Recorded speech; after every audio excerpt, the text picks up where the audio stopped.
ആർട്ടിസ്റ്റും കഥാകൃത്തും സ്വാതന്ത്ര്യ സമര സേനാനിയുമായിരുന്നു ബേപ്പൂർ സുൽത്താൻ എന്ന അപരനാമത്തിൽ അറിയപ്പെടുന്ന വൈക്കം മുഹമ്മദ് ബഷീർ. 1908 ജനുവരി 21 കോട്ടയം ജില്ലയിലെ വൈക്കം തലയോലപ്പറമ്പിലാണ് അദ്ദേഹം ജനിച്ചത്. അദ്ദേഹത്തിന്റെ പ്രാഥമിക വിദ്യാഭ്യാസം നിർവഹിച്ചത് തലയോലപ്പറമ്പിലെ മലയാളം പള്ളിക്കൂടത്തിലും വൈക്കം ഇംഗ്ലീഷ് സ്കൂളിലുമാണ്. സ്കൂളിൽ പഠിക്കുമ്പോൾ വീട്ടിൽ നിന്നും ഒളിച്ചോടി സ്വാതന്ത്ര്യ സമര പ്രക്ഷോഭങ്ങളുടെ ഭാഗമായി.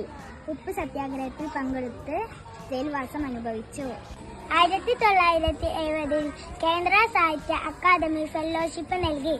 1982 ഇന്ത്യ ഗവൺമെന്റ് അദ്ദേഹത്തെ പത്മശ്രീ പുരസ്കാരം നൽകി ആദരിച്ചു. ഏറ്റവും അധികം വായിക്കപ്പെട്ട എഴുത്തുകാരിൽ ഒരാളെന്നും അദ്ദേഹത്തെ വിശേഷിപ്പിക്കപ്പെട്ടു. ജനകീയനായ എഴുത്തുകാരനായിരുന്നു Vaikom Muhammad Basheer. 1987 Calicut university doctor of letters ബിരുദം നൽകി. പ്രേം നസീർ അവാർഡ്, മുട്ടത്ത് വർക്കി അവാർഡ്, വള്ളത്തോൾ പുരസ്കാരം എന്നിവ ലഭിച്ചു. പ്രേമലേഖനം, സർപ്പയജ്ഞം, ബാല്യകാലസഖി, ഉപ്പൂപ്പാക്ക് ആനയുണ്ടായിരുന്നു, ആനവാരിൽ പൊൻകുരിശും, മതിലുകൾ, പാത്തുമ്മയുടെ ആട്, ശബ്ദങ്ങൾ, ഭൂമിയുടെ അവകാശികൾ, സ്ഥലത്തെ പ്രധാന ദിവ്യൻ മുച്ചിട്ട് കളിക്കാരന്റെ മകൾ തുടങ്ങിയവ പ്രധാന കൃതികളാണ്. പ്രണയം, ദാരിദ്ര്യം, പരുക്കൻ ജീവിത യാഥാർത്ഥ്യങ്ങൾ എന്നിവ ഉൾക്കൊള്ളുന്നതായിരുന്നു ബഷീറിന്റെ മിക്ക രചനകളും.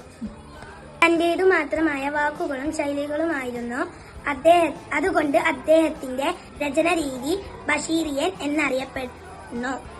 അദ്ദേഹത്തിന്റെ പിതാവ് തായി അബ്ദുൾ റഹ്മാൻ, മാതാവ് കുഞ്ഞാത്തുമ്മ, സഹോദരങ്ങൾ അബ്ദുൽ ഖാദർ, പാത്തുമ്മ, ഹനീഫ, ആനുമ്മ, അബൂബക്കർ എന്നിവരാണ്. 1958 ഡിസംബർ 18 ബഷീർ വിവാഹം കഴിച്ചു.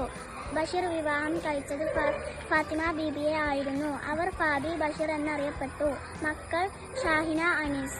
1994 ജൂലൈ 5 ബഷീർ ഈ ലോകത്തോട് വിട പറഞ്ഞു.